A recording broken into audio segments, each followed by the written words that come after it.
धर्म और अधर्म क्या है माधव? जिस मार्ग पर चलकर मनुष्य स्वयं को आत्मा के रूप में देखता है, परमात्मा के अंश के रूप में स्वयं को जानता है, उस मार्ग को धर्म कहते हैं।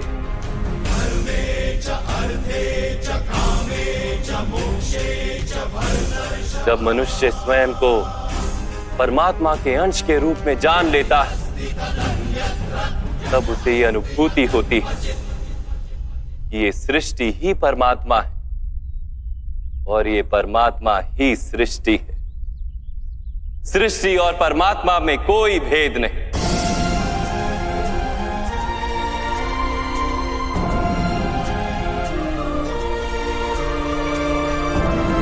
जो मनुष्य ये जान लेता है, वो दूसरे मनुष्यों और प्राणियों की ओर निर्दयी और कठोर नहीं होता।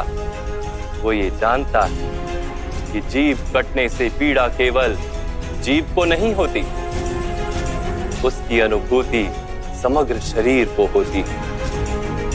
वैसे एक मनुष्य को पीड़ा होती है तो समग्र संसार उस पीड़ा का अनुभव करता है।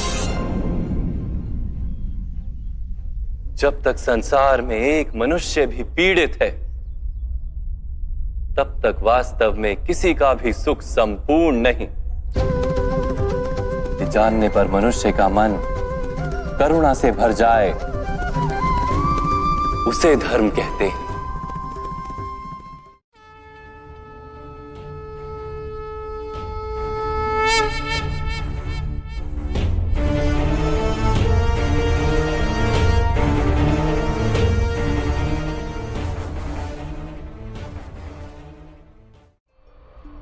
तुम्हें कर्म और कार्य के बीच क्या भेद है, ये जानना आवश्यक है।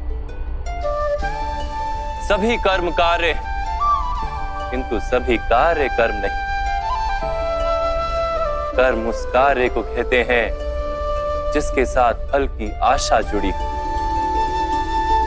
मनुष्य जब भी सुख की, संपत्ति, प्रशंसा की आशा रखकर कोई कार्य करता है, तो वो उस कार्य के फल से बंध जाता है। जब किसी कर्म को फल की आशा से किया जाए तो उसे सकाम कर्म योग कहते हैं, और जब किसी कर्म को बिना किसी फल की आशा से किया जाए तो उसे निष्काम कर्म योग कहते हैं। इसी कारण से उसे बार बार जन्म लेना पड़ता है। वास्तव में मनुष्य को कोई कर्म नहीं बांधता, कर्म से जुड़ी आशाएं उसे बांधती हैं।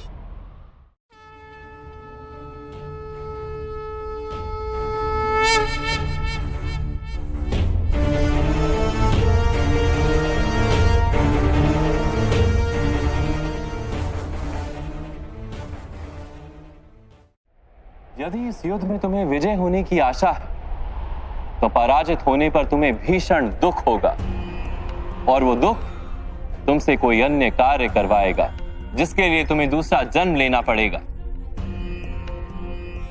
और यदि तुम विजयी हुए तो तुम्हारा अहंकार बढ़ेगा, और वो अहंकार तुम्हें विश्व विजय के लिए प्रेरित करेगा, तुमसे हत्याएं करवाएगा, और उसका पाप तुम्हें बांधेगा। विचार करो, यदि तुम्हें इस युद्ध में ना विजय का मोह और ना पराजय का भय, तो इस युद्ध के अंत में तुम्हें सुख प्राप्त होगा या दुख प्राप्त होगा? ना सुख माधव और ना ही दुख। अर्थात तुम्हारा सुख, दुख, हताशा, निराशा, अहंकार युद्ध के कारण नहीं है। युद्ध के साथ तुमने जो आशाएं बांधी हुई हैं, उसके कारण। क्या ये सत्य नहीं है पार्थ?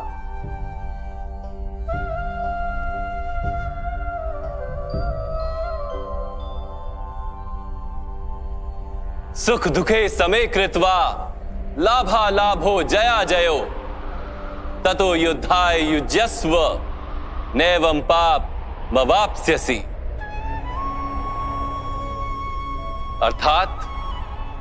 सुख दुख को समान मानकर लाभ हानि जय पराजय का विचार किए बिना यदि तुम युद्ध करोगे कौन्तेय, तो तुम पाप के भागी नहीं बनोगे। इसी को कर्म योग कहते हैं। जो सांख्य का ज्ञान प्राप्त कर लेता है वो ये जान लेता है कि वो शरीर नहीं, केवल एक आत्मा है। शरीर के भोग और अनुभव तो केवल मृत्यु तक है, अर्थात वास्तविक नहीं, केवल माया है। उसके लिए कर्मयोगी बनना सरल हो जाता है।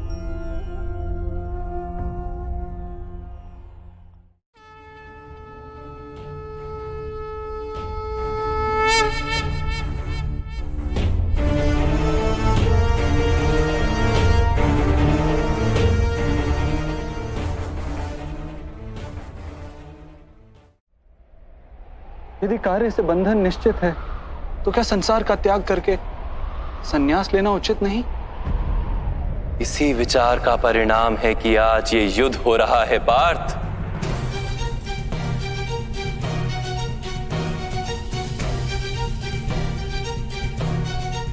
विचार करो, जब सत्व गुण से भरे धर्म को जानने वाले लोग कर्मों का त्याग करते हैं, तब अधर्म से भरे लोग ही संसार को चलाते हैं।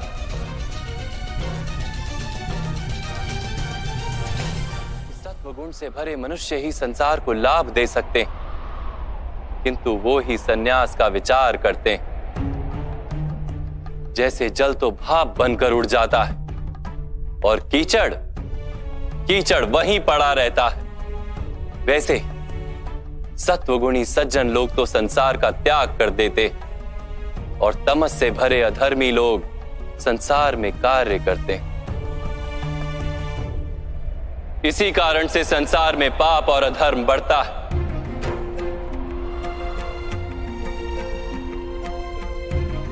किंतु कर्मयोग इस विचित्र स्थिति से सारे संसार का रक्षण करता है। कर्मयोगी फल की आशा का त्याग करता है, किंतु कर्मों का त्याग नहीं करता। वो इसी संसार में रहता है, सन्यासी की भांति सारे कार्य करता है, किंतु उनमें लिप्त नहीं होता। कर्मयोगी अपनी संतानों से, स्वजनों से, अपनी प्रजा से कोई अपेक्षा या आशा नहीं रखता। स्वयं उसे संन्यास का लाभ होता है, किंतु समाज को संसारी की भांति लाभ देता है।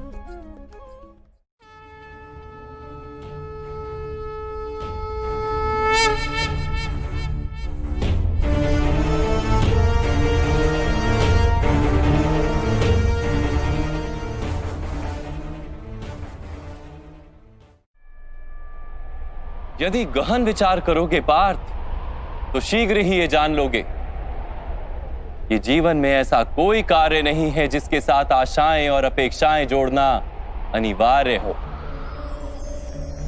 जब सृष्टि ही परमात्मा है और मनुष्य स्वयं परमात्मा का अंश है, तो सारे कार्य परमात्मा ही करते हैं। मनुष्य स्वयं कुछ नहीं करता। यही कर्मयोग का मूल सिद्धांत है पार्थ।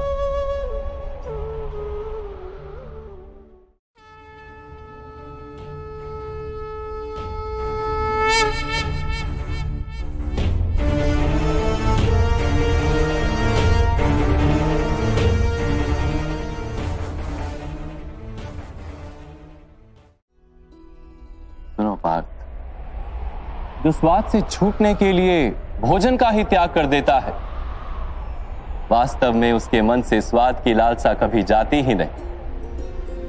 उसे दोहरी हानि होती है। एक तो वो निर्बल हो जाता है, जिसके कारण परमात्मा को प्राप्त करने का जो प्रयत्न अनिवार्य है उसे वो नहीं कर पाता, और दूसरा, सदा ही उसका मन स्वाद की लालसा से भरा रहता है। इसलिए भोजन का त्याग करने से उत्तम है स्वाद की लालसा का ही त्याग कर दिया जाए। कर्मयोगी अपने मन की सारी लालसाओं को खींच लेता है, जीवन को कर्तव्य मानकर कार्य अवश्य करता है, किंतु उन कार्यों से जुड़ता नहीं। और बात, जो व्यक्ति अपने कार्यों से आशाएं और इच्छा नहीं रखता, उसी के कार्य पूर्ण होते हैं। एक असफलता से दुखी होकर जिसका मन डोलता नहीं, एक सफलता से आनंदित होकर जो स्वयं को सर्वश्रेष्ठ नहीं मानता, ऐसे ही व्यक्ति को कर्म योगी कहते हैं। और ऐसा व्यक्ति जीवन में बार बार सफल होता है।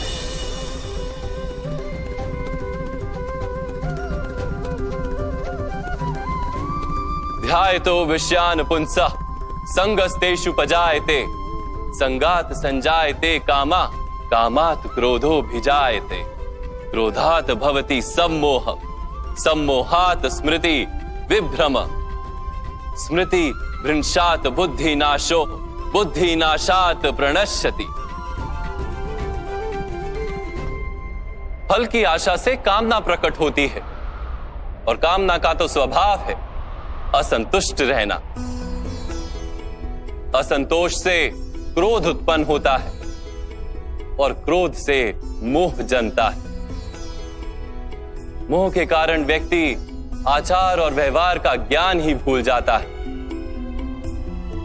ज्ञान के जाने से बुद्धि चली जाती है, अनुचित प्रकार के कार्य होने लगते हैं, और समाज ऐसे व्यक्ति का शत्रु बन जाता है, और अंत में ऐसे मनुष्य का पूर्णतः पतन हो जाता है।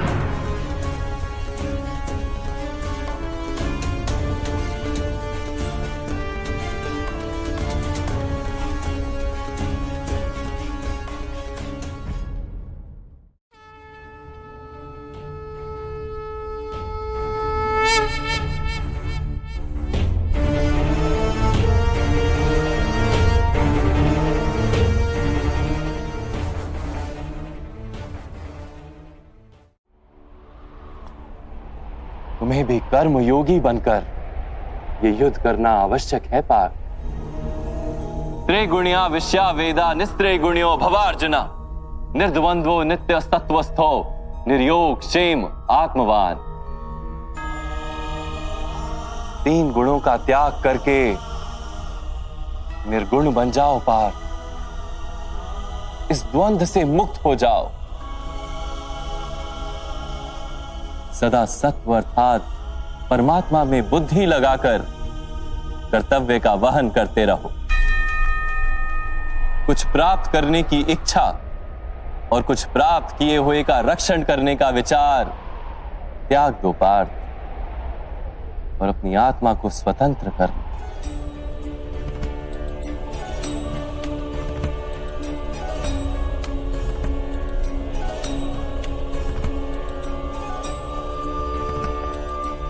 स्मरण रहे पार्थ, कर्मण्येवाधिकारस्ते मा फलेषु कदाचन, मा कर्म फल हेतुर्भु, मा ते संगोस्त्व कर्मणि।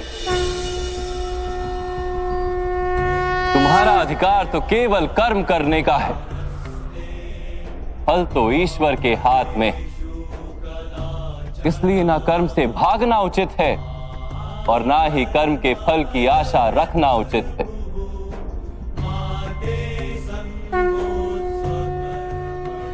पार्थ, कर्मयोग ब्रह्म विद्या का दूसरा चरण है। परमात्मा में अपनी बुद्धि स्थिर करो, स्वयं को आत्मा जानो, मिथ्या बंधनों से मुक्त हो जाओ, और फल की आशा का त्याग करके केवल कर्म करते रहो।